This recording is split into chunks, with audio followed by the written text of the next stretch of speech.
Eu estou usando dois aparelhos aqui, então dá uma interferência se não desliga o som. Então, algumas pessoas parece que não estavam na reunião passada, né?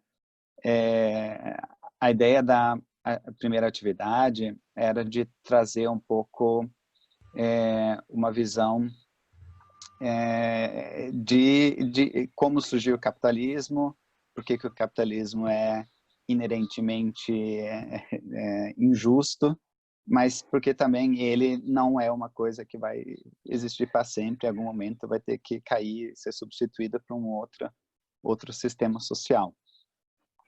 E a ideia dessa atividade é tentar responder um pouco essas dúvidas que surgem, né? Se a gente está em acordo que o capitalismo não serve, a questão aí de pensar como é que a gente pode acabar com o capitalismo e quem pode acabar com o capitalismo, né? Que são duas perguntas que são interlaçadas e que não são perguntas novas, e por isso a ideia é também ter uma abordagem um pouco histórica, né, de como que surgiram os temas e as diferentes vertentes, né. É um tema bastante abrangente, não vai dar para aprofundar cada tema, então a gente vai ter possibilidade de pessoas fazer perguntas ou intervenções, né, porque algumas coisas são profundas, mas eu vou falar um pouquinho sobre elas por causa do tempo. Primeiro, queria só comentar que antes né, de surgir o Marx e Engels, já tinha ideias socialistas e comunistas antes, que antecederam, né? Que eram ideias de que entendiam que a sociedade era injusta, precisava de uma sociedade nova, né, e eram aqueles que o Marx e Engels depois chamaram dos socialistas utópicos. Três mais conhecidos são esses aqui, são dois franceses e um inglês, Saint-Simon, Fourier e Owen, né, que eram uma vertente de pensamento que surge a partir do iluminismo, Revolução Francesa, né, a Revolução Burguesa, onde você tinha uma promessa de fazer o salto para o reino da razão, né, de uma sociedade justa para todos, etc. E eles viram que não foi isso que aconteceu, né? Surgiu uma nova elite, novas injustiças, etc. Só que o ponto de partida deles era que era um ponto de vista idealista, no sentido que eles achavam que as coisas partiam das ideias e que o que faltava era ainda alguém vir com a ideia certa, correta, de como, de qual é a fórmula para a gente mudar a sociedade, né? E então eles faziam esquemas sobre como seria a utopia, uma utopia, né? Como seria essa sociedade. Esses influenciaram bastante o Marx e o Engels, porque eles faziam críticas muito boas, análises muito boas. E, né, acho que é bom acho que é a Stephanie que está com... Stefania, ou que está com isso, que está o microfone ligado aí, tá, um pouco de interferência. O Marx e o Engels, eles trouxeram uma nova abordagem, uma outra abordagem para o tema. Né, que era de entender as forças sociais por trás do desenvolvimento das sociedades. E, a partir disso, entender como é possível mudar a sociedade. Né, isso aqui são... né, e isso... desenvolveram um conjunto de ideias, que normalmente chama de materialismo histórico, que é parte do pressuposto de que a sociedade ela é formada a partir de como a vida, a produção e a reprodução da vida é organizada na sociedade. Né? Especialmente a partir das sociedades de classes, né? Isso aqui é a citação do Manifesto Comunista, né? Do comecinho, as primeiras frases do Manifesto Comunista já estabelecem esse método de análise, né? Colocando que a história das sociedades, de todas as sociedades que existiram até nossos dias, tem sido a história das lutas de classes, né? Onde opressores e oprimidos, em constante oposição, têm vivido numa guerra ininterrupta, ora franca, ora disfarçada, uma guerra que terminou sempre ou por uma transformação revolucionária da sociedade inteira ou pela destruição das duas classes em luta. Então, a chave deles era entender isso, né? Como os limites das sociedades tinha a ver com como ela era organizada através da sua base material, e que existiam na sociedade moderna duas classes principais, né? A classe trabalhadora e a classe capitalista, e que por isso a conclusão era que a classe que poderia através do desenvolvimento da própria sociedade, adquirir a possibilidade de derrubar o sistema atual, era a classe trabalhadora, que era diferente, por exemplo, das classes médias, ou mesmo do campesinato, que a própria lógica do capitalismo era de que essas classes iam diminuindo, enquanto a classe trabalhadora ia aumentando com o avanço do capitalismo. Né? E então essa era uma conclusão que eles tiravam e identificaram que a classe revolucionária que vai poder fazer a transição é a classe trabalhadora. Aqui eu vou pular um pouco e fazer uma citação do Trotsky, do prefácio da história da Revolução Russa, porque ele faz uma abordagem um pouco diferente para trazer um pouco por que surgem as revoluções. Né, eu vou também trazer umas ideias do Lenin sobre por que acontecem as revoluções. Né, que ele coloca que né, o que é a revolução, ele discute já no prefácio do livro, né? Coloca que, mas nos tempos decisivos, quando um velho regime se torna intolerável para as massas, essas quebram as muralhas que os separam da arena política, derrubam seus representantes tradicionais e, intervindo assim, criam um ponto de partida para um novo regime. O traço mais incontestável da revolução é a intervenção direta das massas nos acontecimentos históricos, né? Normalmente, as massas são espectadores, eles olham para o jogo político, etc., sem intervir diretamente. É a revolução quando as massas ocupam o espaço, a próprio palco da cena histórica. Ele continua colocando que uma sociedade não modifica as instituições à medida das necessidades, como um artesão renova suas ferramentas. Pelo contrário, praticamente considera as instituições que a dominam como uma coisa para sempre estabelecida, né? É uma ideia de as coisas são assim porque sempre foram assim. E depois coloca aqui, são necessárias circunstâncias absolutamente excepcionais, independentes da vontade dos indivíduos ou dos partidos, para libertar os descontentes dos genes do espírito conservador e levar as massas à insurreição.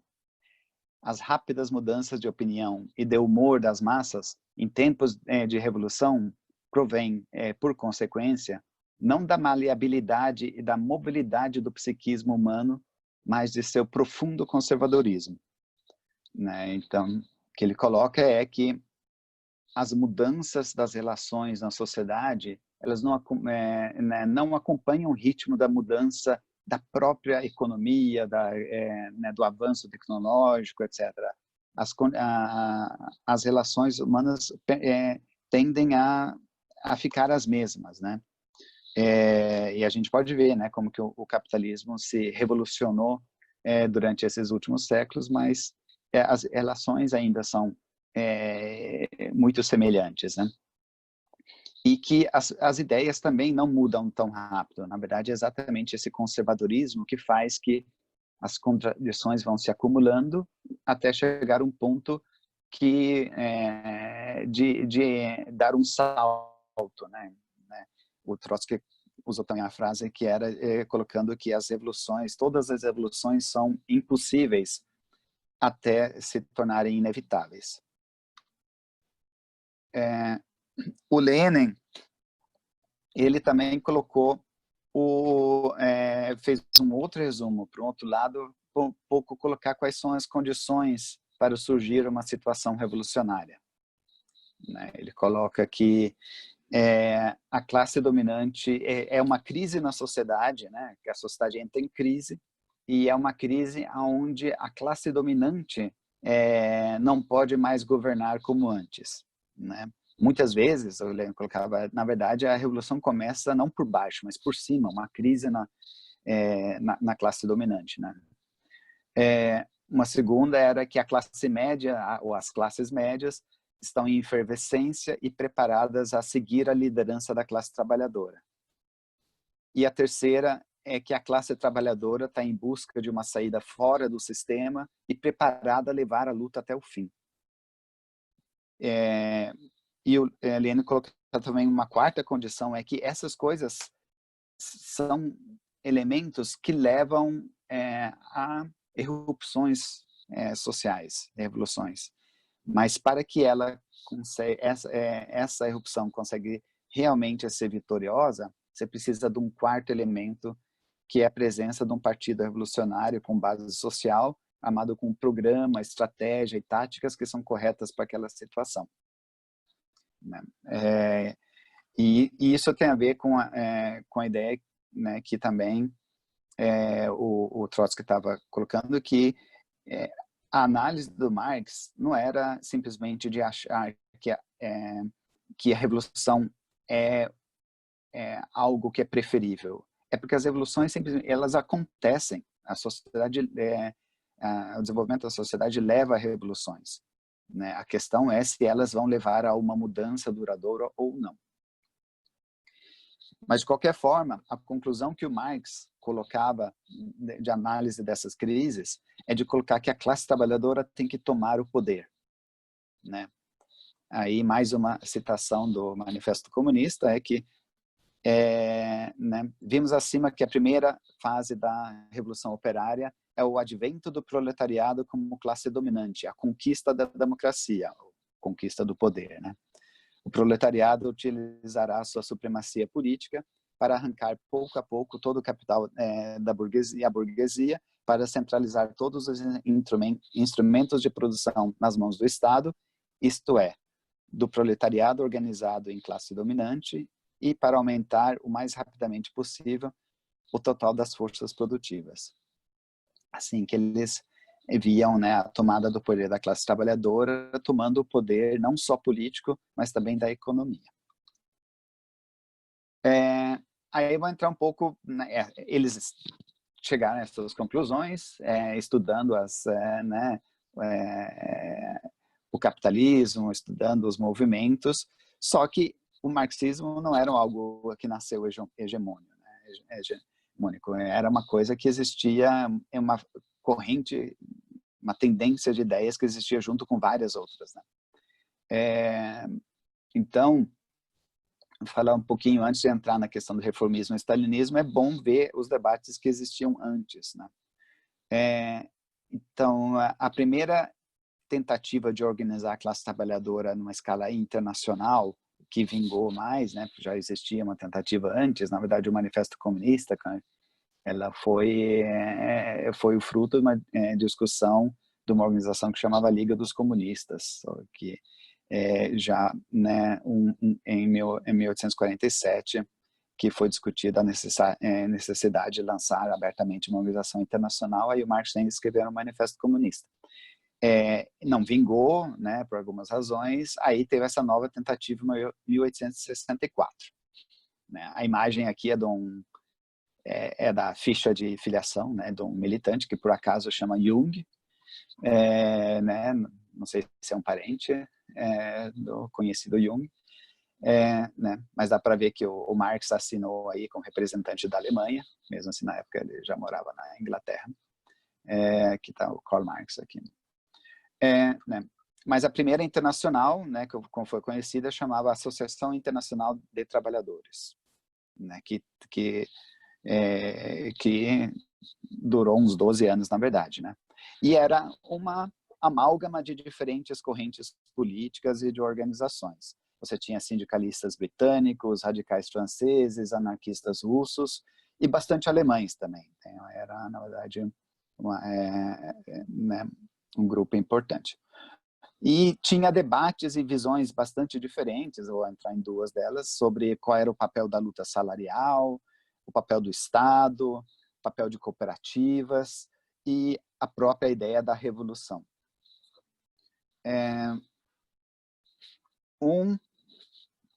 Uma vertente importante da Primeira Internacional era o anarquismo, né?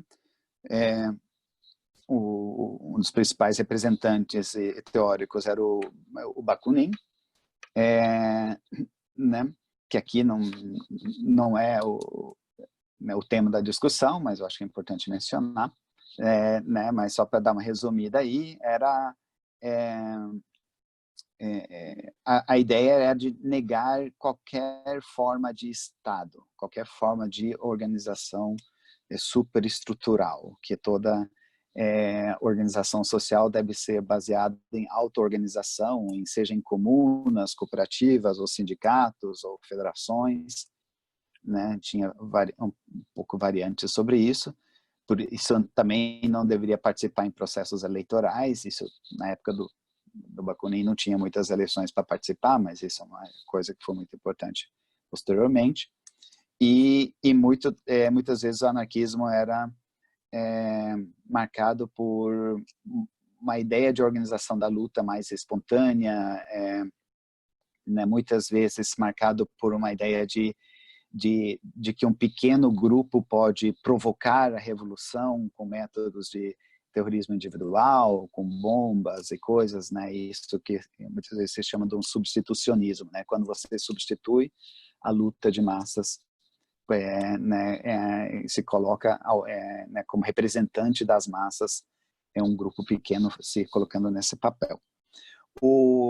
Né, a divergência aqui né, com o marxismo era, de um lado, era que eles vinham aqui, essas ideias do anarquismo e várias outras, eles não tinham, não eram tão interessadas nas pré-condições para uma sociedade sem Estado, né? Ou as pré-condições para fazer uma revolução, né? Fazer a mudança social era correto o tempo todo, então não tinha uma ideia de discutir quais são o momento, as condições, como você faz isso. E a outra é que o Marx e Engels depois iam aprofundar mais esse tema, mas eles entendiam que os trabalhadores tomando o poder, se a nossa ideia de que tem que tomar o poder no mundo inteiro, os trabalhadores vão ter que se organizar para defender, para organizar a nova sociedade e se defender de uma contra-revolução, ainda vai precisar de um próprio aparato de Estado, pelo menos por um tempo, mesmo se a meta era de ter uma sociedade sem classes e sem a necessidade de um aparato estatal, mas que isso não ia surgir imediatamente de um dia para o outro pela vontade espontânea das pessoas. Tem uma outra vertente aqui, que né, que era do Lassalle, né, que fundou uma organização de trabalhadores alemães em 1863, que era tipo um pouco um precursor de ideias que depois ia influenciar o reformismo. Né, ele tinha uma visão romântica do Estado como uma forma suprema de organização da sociedade e que um agente para a emancipação da classe trabalhadora. Então ele tinha ideias de como o Estado deveria organizar os trabalhadores em cooperativas estabelecidas. Né? Essa ideia de cooperativas tinha um pouco nos utopistas, mas também nos anarquistas, como Proudhon. E tinha também uma ideia de que não dava para lutar para aumento de salário. Você pode talvez manter os salários como eles estão, mas ele lançou a expressão da lei de ferro dos salários, que era os salários iam automaticamente a partir de que entra mais pessoas no mercado de trabalho, eles sempre vão ser reduzidos ao mínimo. Né, também um pouco... né, então, enquanto outros achavam que a luta salarial era a luta mais importante, etc. E as ideias dele influenciou o programa de Gotham, 1975, que foi duramente criticado pelo... né, que era um programa de quando a organização do La Salle se fundiu com a organização fundada pelos os social-democratas mais alinhados com Marx e Engels, como o Bebel, Liebknecht e outros, quando eles fundiram com o La Salle para fazer um partido unificado dos trabalhadores na Alemanha, eles adotaram um programa que foi o meio termo e tinha muitas das ideias do La Salle, e tem a crítica ao programa de Gotha é um texto clássico do Marx aí, que coloca a crítica a essas ideias, porque se afastam da ideia da necessidade de romper com o sistema político e o Estado capitalista. A primeira vez que a classe trabalhadora realmente esteve na frente de uma luta revolucionária vitoriosa foi a Comuna de Paris. Né, a Comuna de Paris só durou 72 dias. Né, ela não... quando estava no momento de acontecer, o Marx criticava as pessoas por trás da Comuna porque ele achava que não tinha condições no momento, né, o que se mostrou correto, porque a Comuna ficou isolada em Paris, né, eles tomaram poder em uma cidade só, mas ele apoiou totalmente a luta e os objetivos da Comuna, né, e foi uma experiência extremamente importante, apesar de depois ser derrotada e esmagada em um banho de sangue né, pelos contra-revolucionários. Mas interessante da Comuna de Paris, isso foi uma coisa que o Lenin usou bastante depois, quando ele foi discutir como seria um Estado, uma democracia dos trabalhadores, que a forma que a Comuna se organizou tinha ideias que poderiam surgir como fundamento para uma democracia dos trabalhadores, né? Então, né, isso aqui, é claro que a Comuna, ela começou imediatamente a implementar um montão de reformas sociais muito importantes, mas eu só vou mencionar essas questões porque elas tinham um efeito, e ainda hoje é algo que a gente reivindica bastante, né? Era que todos os funcionários da sociedade devem ser eleitos com direito de revogabilidade a qualquer momento.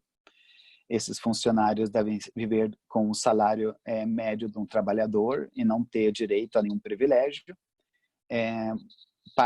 Para esses cargos eletivos da sociedade, você tem que ter uma rotatividade nos postos para evitar uma burocracia permanente, e ao invés de um exército profissional, deveria ter um povo armado né, que se autodefende.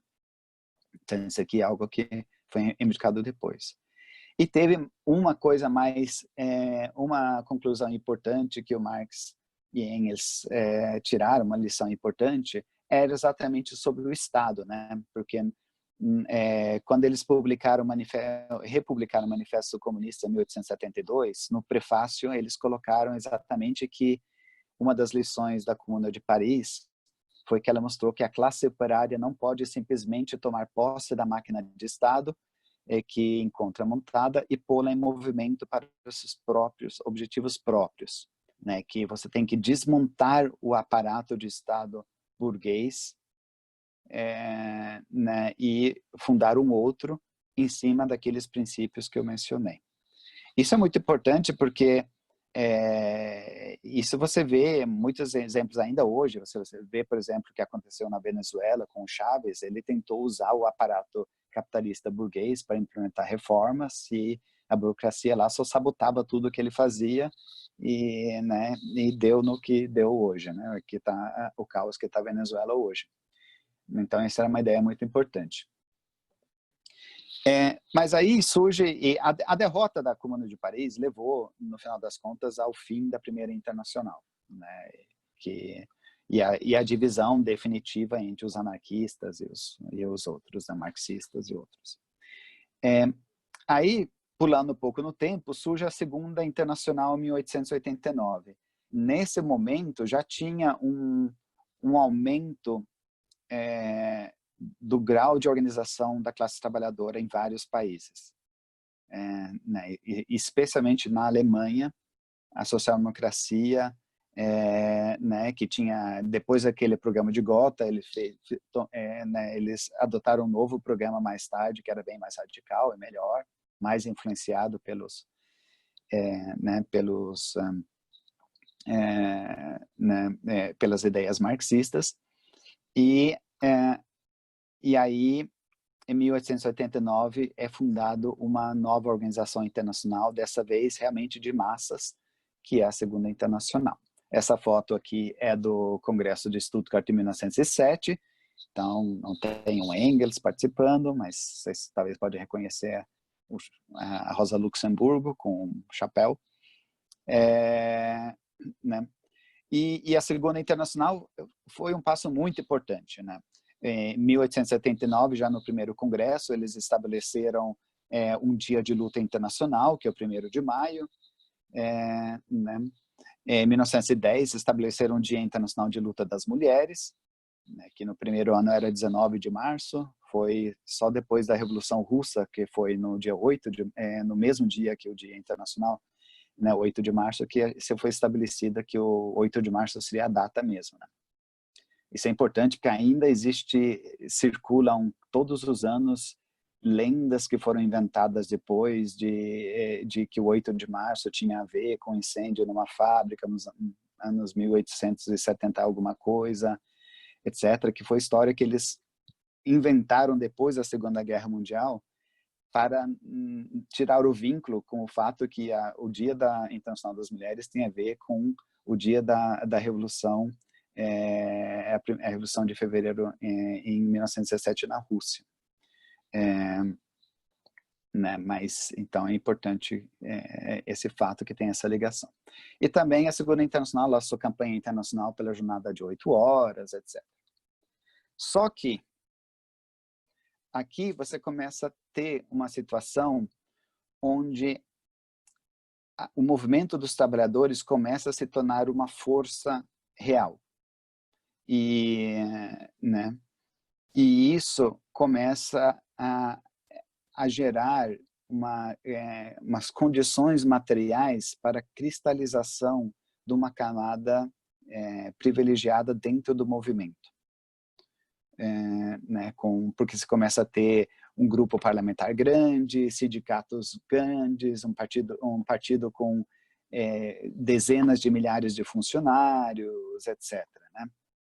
E aí, né,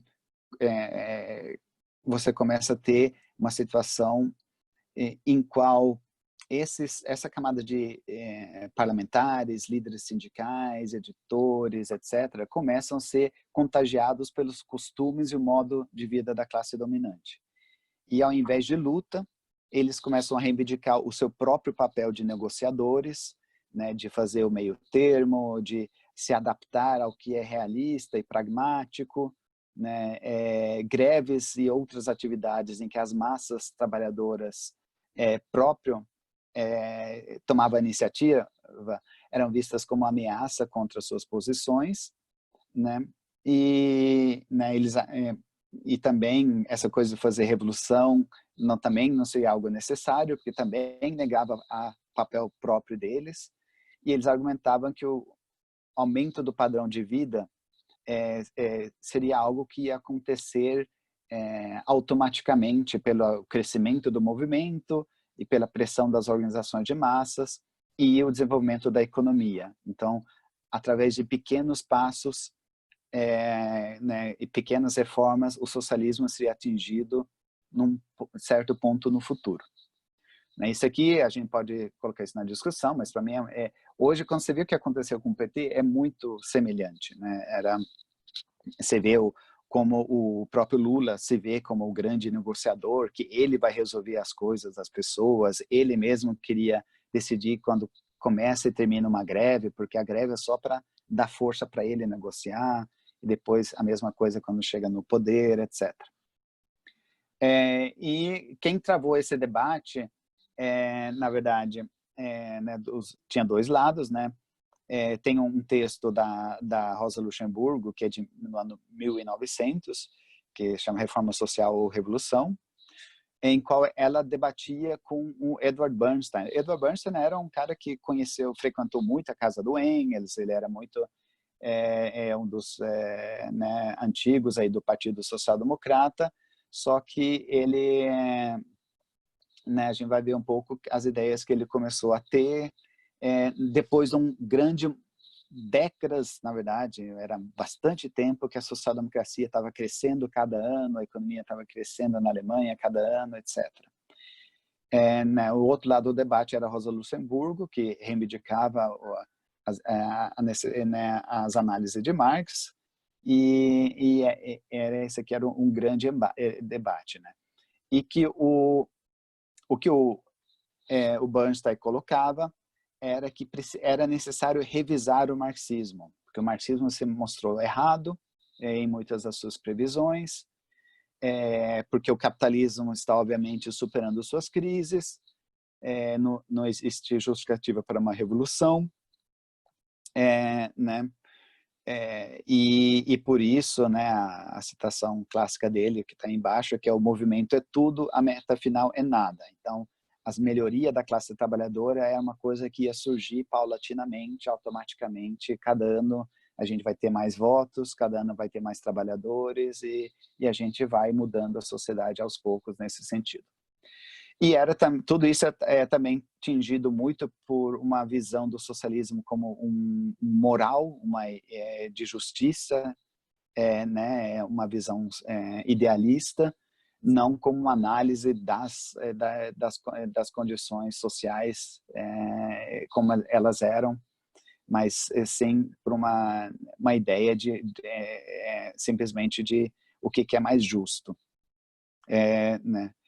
Isso levou a uma visão onde o programa seria dividido em duas partes, né? Que você ia ter o programa mínimo, é o que você luta no dia a dia, é aquilo que é realista, aquilo que é pragmático, e o programa máximo é o socialismo, mas que ficou cada vez mais algo que você saudava no 1º de maio e nos congressos, mas não era algo que seria atingido no curto prazo, né? Então, a ideia era simplesmente trabalhar dentro das instituições, o institucionalismo que tomou conta e que começou, na verdade, já em 1899 você teve a primeira vez que um líder socialista ou social-democrata participou em governo, com o Millerand na França, né? Mas depois você começou a ter essa coisa de participação em governos, né? E um elemento bastante clássico de como funcionava como isso funcionava era que o fato é que você não tem revolução o tempo todo, mas se você tem um trabalho institucional forte, ele precisa de resposta todos os dias. Então, você tinha um descompasso entre a luta fora do parlamento, né, que era, de vez em quando, era uma greve importante num dia, mas muitos dias não tinha greve, e a revolução não acontecia todos os anos, nem todas as décadas. E, ao mesmo tempo, você tinha aquele trabalho institucional que pesava o tempo todo. Então, o que começou a acontecer é que esse aparato burocrático começa a se deslocar da sua base. Então, quem é que vai decidir a política do partido? E cada vez mais era a própria bancada que decidia isso, né? E a gente vê esse problema até hoje, mesmo no PSOL, por exemplo, né? A bancada do PSOL se reúne toda semana, tira política, enquanto os militantes não seguem o mesmo ritmo. Então, eles começam a se deslocar da base. Obviamente, o papo que o capitalismo estava superando suas contradições e até ia ser algo mais ou menos harmônico, acabou com a Primeira Guerra Mundial, né? E essa Primeira Guerra Mundial levou a um colapso da Segunda Internacional, porque, de repente, né, toda aquela adaptação ao próprio sistema político, às instituições, fez que essa camada burocrática que estava dirigindo esses partidos, quando estoura a guerra, e no momento de quando uma guerra explode, isso é bastante comum, todo mundo está torcendo para seus próprios soldados, né? Isso não é, a crítica a uma guerra normalmente vem alguns anos depois. Então, quando estourou a guerra, né, nessa situação que eles estavam, sem nenhuma estratégia revolucionária de derrubar o sistema, que o Estado é mau, coisa assim, eles apoiaram a guerra. Então, todos os líderes social-democratas apoiaram a guerra, menos né, na Rússia e também na Sérvia. Né? Então, isso levou a um colapso da internacional, porque como é que você pode ter uma internacional onde você está apoiando a sua classe dominante né, que manda os trabalhadores para tirar um aos outros no campo de batalha? E isso veio como um choque para grande parte, né, das pessoas. O Lenin, por exemplo, achava que quando ele estava exilado na Suíça, quando ele viu o jornal social-democrata dizendo que eles votaram a favor de créditos de guerra, ele achava que era um falsário, que era uma falsificação. A Rosa Luxemburgo e a Clara Zetkin consideravam um suicídio, que achavam que a situação era totalmente né, sem saída, né? Então foi um choque muito grande e exatamente porque no último congresso da Segunda Internacional em 1912 eles tinham tirado resoluções dizendo que tá vindo uma guerra, mas quando vier a guerra a gente vai fazer greve geral e fazer tudo para barrar essa guerra. Mas quando chegou a guerra foi o contrário, eles apoiaram a guerra. Só que, como eu disse, né, depois de alguns anos vem a crítica e veio também revoluções. E a primeira revolução foi na Rússia em 1917. Né? Houve uma onda de revoluções na Europa depois da Primeira Guerra Mundial, mas o único lugar que eles conseguiram tomar o poder e manter o poder foi na Rússia. Tomaram o poder na Hungria por uns 60 dias, na Alemanha houve revolução, né? Mas a contra-revolução ganhou, a Rosa Luxemburgo foi assassinada junto com Karl Liebknecht, né? Mas você vem a Revolução Russa. E na Revolução Russa, você já tinha tido uma divisão entre os reformistas e os revolucionários já em 1903. Né? Então, o Lenin, durante a guerra, ele foi né, e antes da guerra e durante a guerra, ele combateu freneticamente aqueles que tinham ilusão na guerra, né? E para se diferenciar aqueles que ele chamava de social-patriotas, né, os social-democratas nacionalistas, ele enfatizava que era uma guerra imperialista, que a gente tem que defender o direito da autodeterminação das nacionalidades oprimidas, que a classe trabalhadora tem que se organizar independente, tem que manter a sua própria política e lutar pelo poder. E quando estoura a revolução, foi isso que aconteceu, os trabalhadores lutaram pelo poder. Só que também foi importante as ideias de Trotsky, que em 1903 não estava junto com o Lenin, mas em 1917 as ideias, quando ele volta à Rússia, né, em maio, o Lenin votou em abril, ambos estavam exilados, ele viu que o Lenin tinha chegado às mesmas conclusões que o Trotsky sobre qual seria o caráter da revolução, né? O Trotsky tinha elaborado a teoria da revolução permanente, em qual ele resgatou conclusões que o Marx e Engels tirou já em 1848, quando eles viram que a burguesia na Alemanha não queria fazer que estava uma revolução na época burguesa mesmo, não queriam tomar o poder porque eles estavam com mais medo da classe trabalhadora do que sua própria classe dominante. E o Trotsky viu que isso encaixava muito na Rússia, porque era um país muito atrasado, com relações feudais, mas com uma indústria incipiente forte. Mas o Trotsky colocava que também na Rússia a burguesia não era mais uma força revolucionária. Então, as tarefas da Revolução Burguesa, de derrubar o czarismo, derrubar as relações feudais no campo, modernizar a economia, etc., ela não essa tarefa cairia nas costas da classe trabalhadora,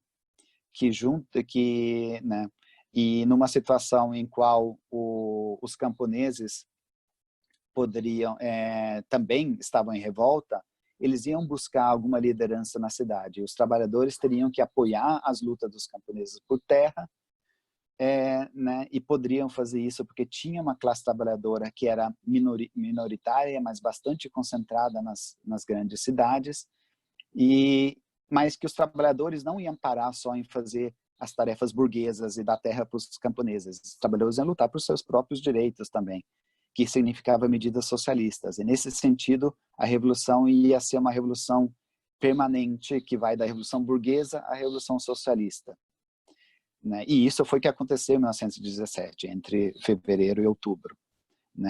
E o Trotsky também colocava, e o que o Lenin também apoiava, que a vitória só ia ser garantida se a revolução fosse internacional, porque a Rússia era um país muito atrasado e as condições eram muito frágeis lá. Então, foi o capitalismo que rompeu no seu elo mais fraco, mas era necessário que a revolução se espalhasse. A revolução foi um acontecimento tremendo, que chacoalhou o mundo inteiro. Começou uma mudança profunda social, como os bolcheviques tinham prometido, eles começaram a pôr um fim para a guerra, começaram as negociações pela paz, deram a terra para os camponeses, implementaram a jornada de 8 horas de trabalho, garantiram direitos iguais para as mulheres, mas também para as nacionalidades. Então, pela primeira vez, a Finlândia se tornou independente, os países bálticos obtiveram independência. E a partir dessa grande vitória, eles lançaram uma terceira internacional, a Internacional Comunista, em 1919. Só que, o que acontece? A Revolução não foi vitoriosa nos outros países. E a Revolução Russa ficou isolada. E mais disso, ela foi invadida por 21 exércitos de 14 países. Você chegou a ter um momento, esse mapa aí mostra a parte que os bolcheviques controlavam em um dos piores momentos. Então, sabe que a Rússia é um país muito grande, então ela tinha uma pequena parte que eles ainda controlavam. E no final, eles conseguiram ganhar. Foi uma guerra civil muito brutal, porque o lado da contra-revolução fazia enormes massacres. Então, foi 1 milhão do lado vermelho que foi morto, cerca de 300 mil do lado branco. Centenas de milhares eram mortos em pogroms contra os judeus, onde os brancos tomavam o poder. Tudo isso levou ao bloqueio internacional, levou a 5 a 7 milhões de mortos de fome. Isso depois de 5 milhões e meio de mortos durante a Primeira Guerra Mundial. Então foi uma enorme devastação social. Aqui uns dados para mostrar isso. Como que o PIB só era 1/3 do que era em 1913, depois do fim da Guerra Civil. Produção industrial só era 1/5. Produção de carvão só era 1/10, e a produção das siderúrgicas só 1/40 do que era antes da Primeira Guerra Mundial. E de 3 milhões de operários e trabalhadores nas fábricas em 1917, só sobrava 1,2 milhões em 1922. Aí, começa a surgir, nessa situação de isolamento, nessa situação de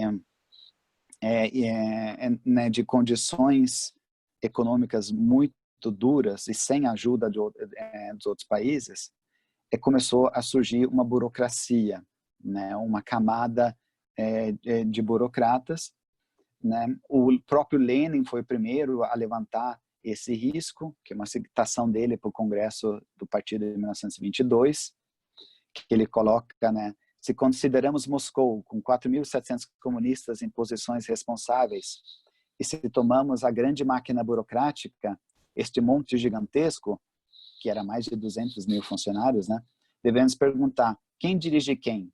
Duvido muito que se possa dizer verdadeiramente que os comunistas estão dirigindo esse monte. Para dizer a verdade, eles não estão dirigindo, mas estão sendo dirigidos. Né? Então, os efeitos sociais disso foi que começa a surgir, cristalizar uma camada de burocrática e aonde o poder dos soviets, dos conselhos de trabalhadores, camponeses e soldados começam a se esvaziar por causa das pessoas morrendo de fome, etc. E, né, e aí começa, o Lenin morre também naquela época, depois de 1922 ele não está mais agindo muito porque a saúde estava muito ruim, em 1924 ele morre. Né, o próprio Lenin estava alertando pelo papel do Stalin, que começa a surgir como representante dessa camada de burocratas. Né, o Trotsky lança em 1923 uma tentativa de reformas, etc., mas o Stalin começa a manobrar contra ele. Depois ele lança uma oposição de esquerda e o Trotsky chega a ser expulso do Partido Comunista, depois é exilado. E nos anos 30, o Stalin comanda um expurgo que extermina centenas de milhares de pessoas com a ideia de exterminar toda a memória viva da Revolução para consolidar o poder dele. Né? E a política stalinista, né, na verdade, era uma política para uma burocracia montar o poder. Então, ela começou com Stalin revogando uma das coisas mais centrais da política marxista, né, que os trabalhadores têm que lutar internacionalmente, coloca que o socialismo pode ser em um país só, porque as pessoas estavam cansadas, né, depois de guerra e guerra civil, então muitas pessoas queriam ouvir isso, mas a política dele era o total de zigue-zague em acordo com os interesses da burocracia. Então, teve um momento que ele faz aliança com a direita, depois ele vai para a ultra-esquerda, depois ele vai para a direita de novo, e com uma, né, e começa a tentar se adaptar a uma realidade onde ele tenta achar aliados internacionais para se manter em poder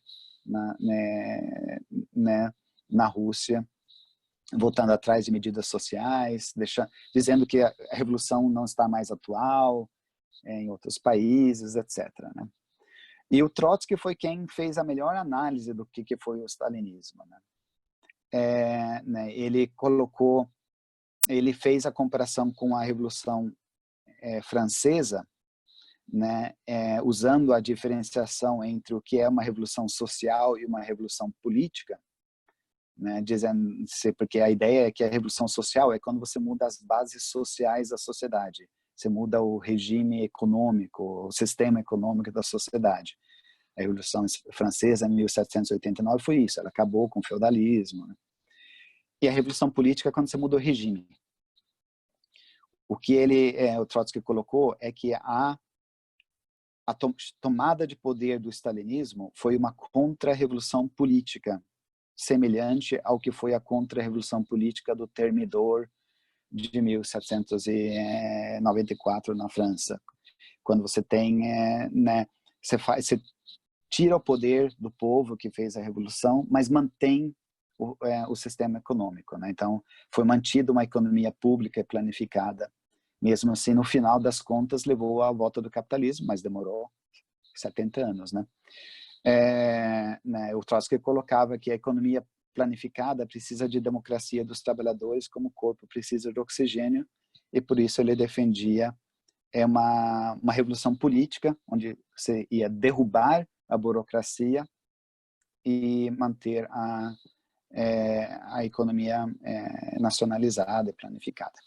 Aí, para finalizar, só para dizer algumas coisas sobre como o stalinismo é hoje, que ainda existe o stalinismo, apesar da queda do stalinismo fizer que ele ficou muito enfraquecido, mas as ideias stalinistas existem hoje em todo o mundo, aqui também no Brasil, né? Você vê isso na ideia da Frente Popular, né, de fazer governos junto com a burguesia dito progressiva contra o fascismo ou contra o imperialismo, né? Você vai ver isso, a participação do PCdoB, por exemplo, em governos, é exatamente essa justificativa, né?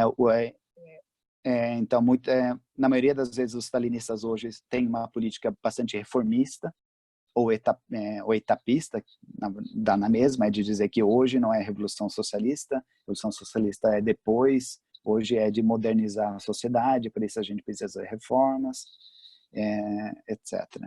Né? Mas tem também algumas vertentes do stalinismo que é sectarismo puro, o sectarismo autoproclamatório, que foi uma parte da linha do Stalin de 1929 a 1933. E o stalinismo normalmente é bastante nacionalista, né? Não tem aquela coisa do internacionalismo. Os stalinistas sempre colocaram a questão das opressões em segundo plano, que a linha é tipo os interesses da classe trabalhadora tem que se sobrepor a todas as coisas secundárias, como é a ideia que eles se colocavam, que era totalmente alheio ao que o Lenin, por exemplo, e a Rosa Luxemburgo outros defendia, que você só pode unificar a classe trabalhadora se você combate as opressões que divide a classe trabalhadora. E você vê também nos stalinistas ainda aquela política de que se talvez não apoiam tanto regimes como o regime da Rússia, da China hoje, pelo menos acha que eles são melhores que os Estados Unidos, porque mais ou menos diz que só existe um imperialismo no mundo, que é o estadunidense, e por isso na disputa geopolítica a gente tem que estar no lado da ditadura chinesa ou da ditadura de Putin, né, que eles não acham que é ditadura. Né, então isso também faz parte da política stalinista de hoje. Mas, bom, eu já passei um pouco do tempo aqui, deu 52 minutos, mas então vocês podem ver que eu abrangei muita coisa. Eu já vi que tem algumas perguntas que eu não li ainda, mas o que eu acho que vai dar aí para a gente poder entrar no debate, mas não precisa ser perguntas, as pessoas podem também fazer comentários, ou discordar, ou concordarem, etc. Mas a ideia é trazer um pouco mostrar as diferentes vertentes de ideias que tem no movimento dos trabalhadores, né? E a ideia de fazer isso de forma histórica é para mostrar que também o método marxista explica da onde que surge essas ideias, que elas têm uma base material, né? E que no frigir dos ovos a influência da sociedade capitalista dentro do movimento dos trabalhadores, né?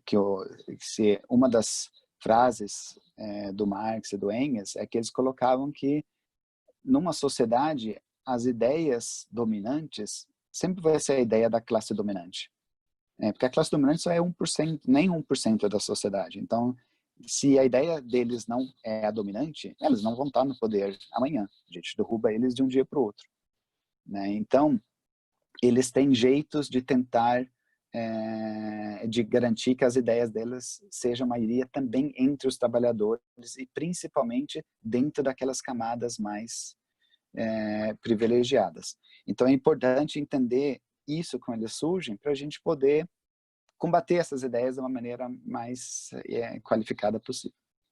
Mas eu termino aí e vou tentar ver as perguntas.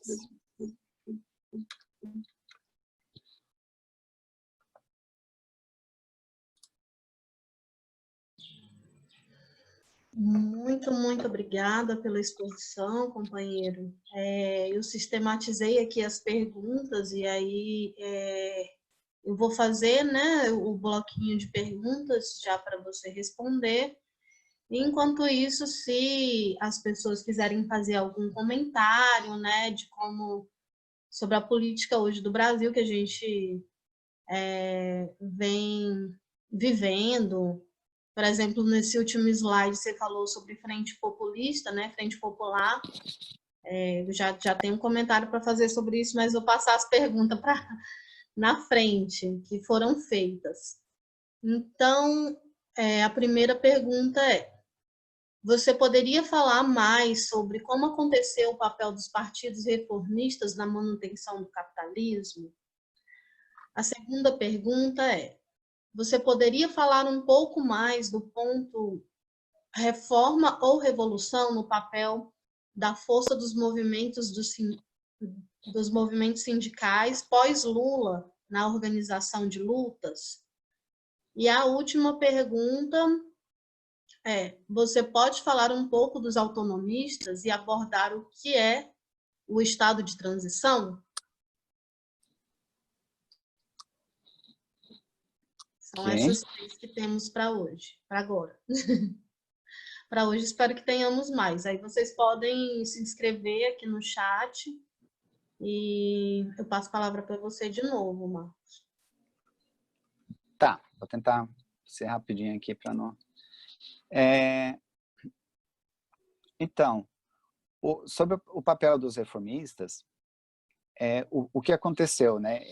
Exatamente, na verdade, o que aconteceu aqui no Brasil, né? Se você tem uma ideia de que você não vai... que o seu papel é de ser o governo e gerir o capitalismo melhor do que os capitalistas, né? Você vai se adaptar ao sistema, às regras do sistema, né? Só que o sistema ele é feito para os capitalistas, não é feito para a gente, né? Mas os reformistas entram com a ideia que não, o Estado é neutro, a gente vai dar um conteúdo, a gente vai reformar ele para ele ser mais né, melhor para os trabalhadores. Mas na verdade sempre tem um limite, porque isso você pode ver que mesmo nos aonde o reformismo foi mais bem sucedido, você pensa, por exemplo, na Suécia, né, onde quem já ouviu isso, que eu morei lá por 26 anos. Na social-democracia teve 44 anos ininterruptos no governo na Suécia. Eles fizeram uma das reformas que foram mais longe, né? Agora eles viraram neoliberais totais. Mas quando eles estiveram no poder, dos anos 30 até os anos 70, eles nunca mexeram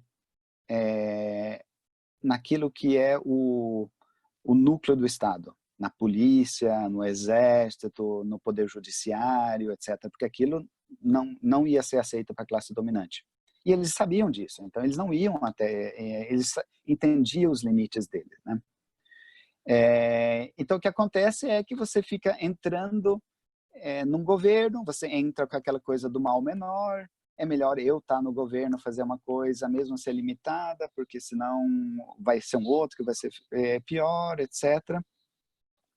E na medida que você começa a ter cargos e ter influência, você vai ter um apetite por isso, porque isso te dá uma ideia que você pode realmente mudar alguma coisa. Né, e a gente viu toda a trajetória do Lula, né? O Lula, quando ele era radical, não ganhou as eleições, então a ideia dele, se eu for menos radical e se eu for mais ter uma aliança mais ampla, talvez eu ganho. Aí ele foi ampliando, reduzindo a radicalidade, até um dia ele chegar no governo, só que ele já chegou no governo do jeito que eram os porcos na Revolução dos Bichos, lá do George Orwell, né? No final você não podia ver a diferença entre os porcos e os humanos, né? Então você vai se adaptando ao sistema mais do que você está mudando o sistema. E isso acaba servindo também para os líderes sindicais, né? Então, porque o que o PT fez? Ele começou a cooptar os melhores líderes dos movimentos eles começaram a ser parte do aparato do governo. Então, como é que eles vão lutar contra coisas ao mesmo tempo que eles são parte do governo? Então, eles perdiam a sua autonomia de luta, né? Então, isso dito isso, acho que é importante dizer que eu não disse isso por causa do curto tempo lá, quando a Rosa Luxemburgo colocava a reforma e a revolução, ou quando a gente coloca, não é porque a gente é contra reformas. Nós somos a favor de todas as medidas que melhoram a situação dos trabalhadores, né? É que a gente é contra a ideia que isso é suficiente, né? Porque todas as reformas que são implementadas, elas vão ser retiradas se você não muda a sociedade, no final das contas, né? São concessões que você pode conquistar com luta, mas depois você perde elas. Então, a trajetória do PT no Brasil é quase como se eles tivessem lido o livro Como é que você se torna um reformista, assim, dos líderes social-democratas alemães de mais de 100 anos atrás, e seguindo à risca, exatamente tudo. Isso porque não é tipo uma escola que você vai, é simplesmente um processo social que tem a ver com como funciona o sistema. E ele é feito para isso. O capitalismo hoje é um sistema muito bom eles podem ir muito longe de incorporar coisas radicais, etc., no momento, para depois largar. A questão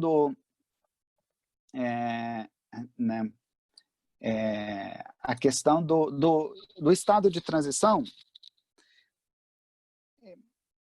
para ser o que o Marx, na crítica ao programa de Gotha, o Marx e o Engels, eles colocam um pouco isso, como que eles imaginam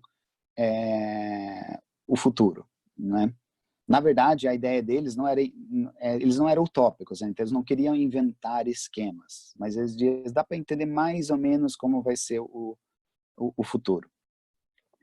Né? Porque a meta é uma sociedade comunista onde não há classes sociais. Então, nessa sociedade não há necessidade de um aparato específico de opressão, um aparato político para reprimir a maioria da população como tem hoje, porque não existe classes, né? Só que como você chega até lá? Né? Porque não, né? Eles acham que era um processo. Com a primeira parte. É impossível não. Opa. Né? Então, como é que você chegaria até lá? É a ideia.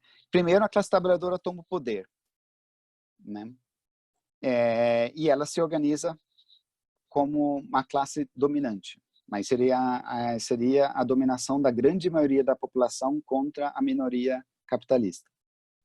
E isso seria um estado de transição. A democracia dos trabalhadores, que a gente chamaria hoje. A ditadura do proletariado, na verdade, é a mesma coisa. Aí, à medida que você consegue espalhar isso internacionalmente e chega que é o capitalismo abolido no mundo inteiro, você vai ter chegado ao estágio socialista. Só que a sociedade ainda vai ter muitos vestígios do que era a sociedade antiga. Vai demorar algumas gerações, provavelmente, para acabar com preconceitos de opressão, estruturas, gente que quer voltar ao que era antes, etc., né?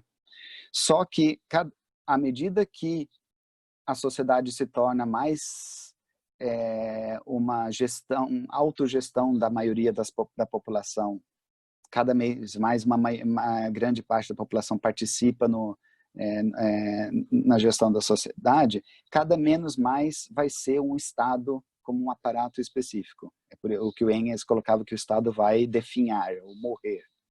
Então, o socialismo vai ser essa transição, onde ainda tem os vestígios, né? O Stalin, ele proclamou que a Rússia era socialista em 1929, não fazia sentido nenhum. Não tem como ter socialismo em um país só, e a gente via que tinha a sociedade não tinha grandes privilégios, injustiça, os trabalhadores não participavam da gestão, etc. Mas é interessante que só foi em 1929 que o Stalin disse que era socialista, e eles estavam discutindo quando ia ser comunista, etc., como seria possível. Mas essa é um pouco a ideia, não sei se dá para... teve mais perguntas aí, mas eu vou ficar falando o tempo todo. Pois é, eu acho que hoje as Talvez tenha pessoas outra... estão mais tímidas do que na semana passada, viu, Marcos? Sim. É interessante, essa pergunta do pessoal é boa.